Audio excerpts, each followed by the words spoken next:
Hard to believe in the midst of football, volleyball, soccer, and everything else in the fall. Basketball practice gets ready to go here at Jacksonville State. Sunday begins the workouts officially. Third year for Coach Rick Petrie in Jacksonville State. I'm going to start with the facility. Hard to believe this is Pete Matthews Coliseum. Boy, it looks like a basketball arena now, doesn't it? It does.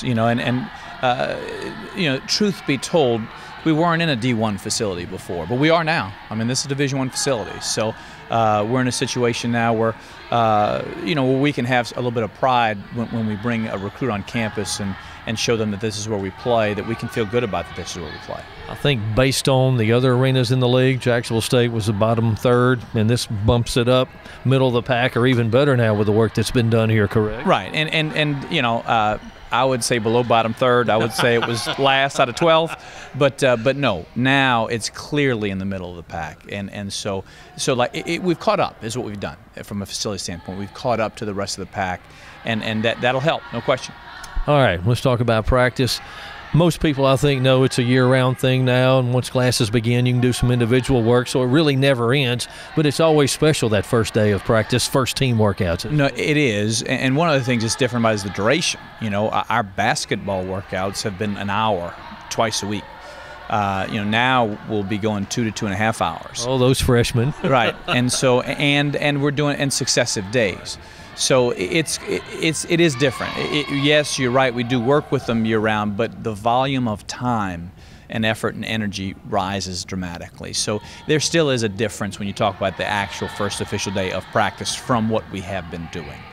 You've had some folks injured. Are they healthy? Will you be full complement of your squad when you get ready? No, we're terribly unhealthy. We've only got out of the 13 kids we have on scholarship, we've only got 8 healthy players right now. So so it is what it is. It's not something that you'd like to see. 2 of our unhealthy ones are freshmen, and those are the ones that can least afford to miss time because they don't know what we're doing exactly. So and Destiny McClin she's not ready. From the turf toe issue she had last year. So and I don't know when she's going to be ready, which is a very insecure feeling because truth be known, she's our best returning player. When you look at it on paper. Right. So it's an insecure feeling knowing that you don't know when you're going to have your best player. And so we're just going to have to prepare as if we're not going to have her, and just hope for the best. Hope that she's able to join us, in a reasonable amount of time. All right, for the veterans, 2 years in your system now, year 3, that's a plus. But now you're going to have to mix in some youngsters, those freshmen you were talking about. We recruited these kids to come in and play. We didn't immediately, right? Not to sit. Now, we didn't recruit any of them to come in and be our leading scorer right away. So that's the thing that'll be the biggest adjustment without McClin for however long we don't have her. Is if we're playing games without her, or a multitude of games without her, this is somebody who was our leading returning scorer by a lot.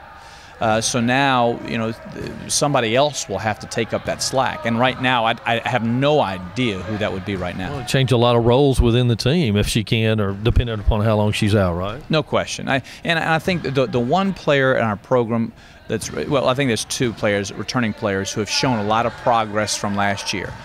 In the post, Coco Phelan has shown a lot of growth and progress from last year, and she's somebody we'll be leaning on heavily in the post. And Gretchen Morrison has really progressed from the wing standpoint in terms of where she was at the end of last year to where she is now. So we have seen that really clear progression in terms of what we've seen in our individual work and conditioning.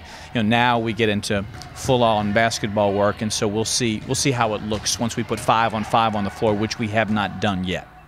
As you begin the first week, 2 weeks, is it mainly just fundamentals, or are you already working for the start of the season at that point in time? The first few weeks is installation. We do fundamental work, but we start installing things, installing how we defend.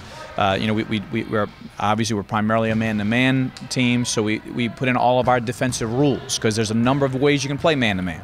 So we put our rules. Then offensively, we've done some offensive skill work, but we haven't done it versus defense yet. So now we're going to put it against defense, and so it's a lot of installation, which can be time-consuming. So we won't even talk about specific opponents until weeks down the road. Well, you got a little while to get open up at Memphis, I think, on November the 13th there, and then to Purdue.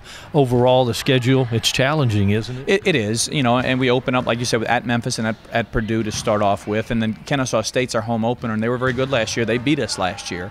And we have Samford coming in here, and they're very good.